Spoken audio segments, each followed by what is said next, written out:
I'm Patty DeBoer, the proud superintendent of the Mashpee Public Schools, and I'm here today to share some of my thoughts related to Article 15 on the town meeting warrant. And town meeting is scheduled for May 1st at 7 p.m.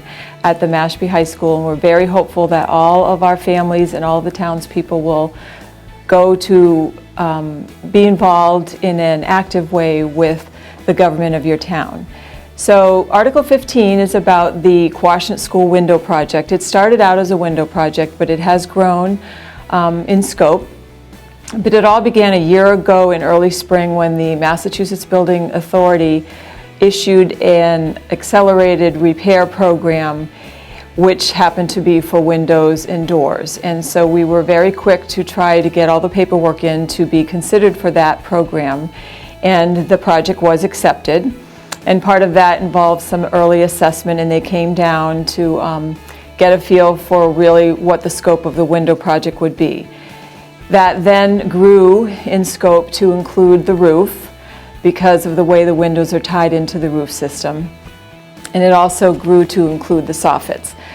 Both the roof and the windows have been on the capital improvement plan projected list of jobs to do. And they were pushed off year after year. I know for quite a while that I've been here, we have wanted or needed new windows at the Quashnet School. So we were very excited to be accepted into the program. It is a little disappointing that the scope was raised, but they were for things that we knew we needed to get done. It's sort of like when you are doing routine maintenance on your home over a 20, 30-year period, and you keep your house clean inside and you dust and vacuum and you mop your floors and all of that, but the structural bones of your house do need attention at some point, and we've reached that with this school. It's very well maintained by the DPW in terms of the housekeeping every day, and our students are very grateful, and so are our teachers, but at some point these major structural components do need attention, and now is the time. So the current status of the project is at the point where voters need to decide whether they agree that this project should be funded, and then it will go from the town meeting, if the warrant is approved, to a vote on May 16th. And we are hopeful that we will have the support we needed. The actual cost, based on the fact that the state will reimburse approximately 39%. So the actual cost comes down to about $5.8 million based on some monies that we've already prepaid. And so the cost to the average taxpayer who owns a $300,000 home is approximately $33 per year, and that will be declining over the life of the bond. You are about to see a video that will show Principal Mary Kate O'Brien, she's the principal of the Quashnet School, giving you a tour of the facility, a virtual tour of the facility. So we hope that also by watching this video, you'll be able to learn a little bit more about the need for this project. Hello and welcome to the Quashnet School. I know a lot of the community members have been here before, however you might not have seen some of the problems because our school is so well maintained. Our floors look great and it's always clean and shiny. However, we really are struggling with a problem with a leaky roof, with windows that don't operate properly, an insulation system that has failed just due to the age of the building. We haven't had major repairs here for 40 years, and we are feeling that right now. Come on this tour, and hopefully you'll learn a little bit about Quashnet School. Here we are in the 6th grade hallway, and as you can tell, that all of these windows have lost their seal, but even more importantly, you can see where the water's been coming in above them. And that's where our soffits are failing, and the water is just permeating through that soffit system, which is called EFIS, and now it is coming in through the ceiling. We've recently replaced the wood here, so it is not all warped at this point, but the water is just really creating that the building. But as you can tell, it is worn down. The stucco was supposed to insulate this to prevent the water from seeping through. However, after 40 years, it has lived a full life and it is no longer functioning as it should be. can see the steel frame in the lower part of this window has also completely rusted out from the water coming in through these windows here. It has been hazardous for our students, staff, and visitors in the building because the water will come out to the floor. So we're in one of our storage closets right now, and you can see the stained ceiling tiles. The hallways, we changed them out. In this storage area, we get repeated leaks in the ceiling. We don't really always know where they originate from because the water travels.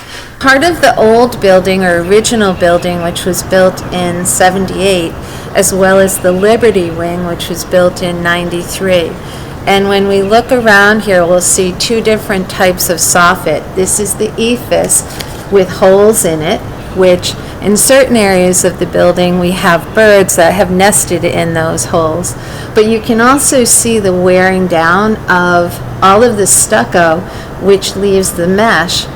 The stucco, again, is what kept the system free of water. So now the water gets in, it wicks into that. So with all of our the studies that were done, the water is lingering in that system. So you can just see how the water is just dripping down. And underneath that, you can see the patch where they did some exploratory work, and that's where we see the top of all of the window frames themselves are completely rusted. This was at one time an operating window. Several of the windows no longer work, so they had to be permanently sealed shut. We'll see that in the cafeteria as well.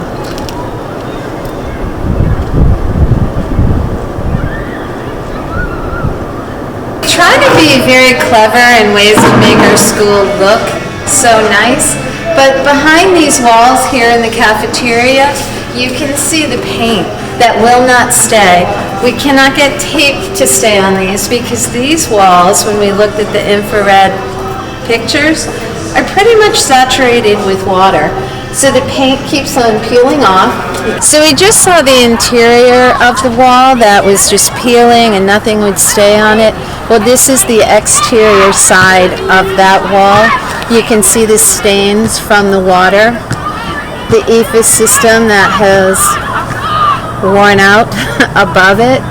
And again, not one window. We have not an operable window in the cafeteria.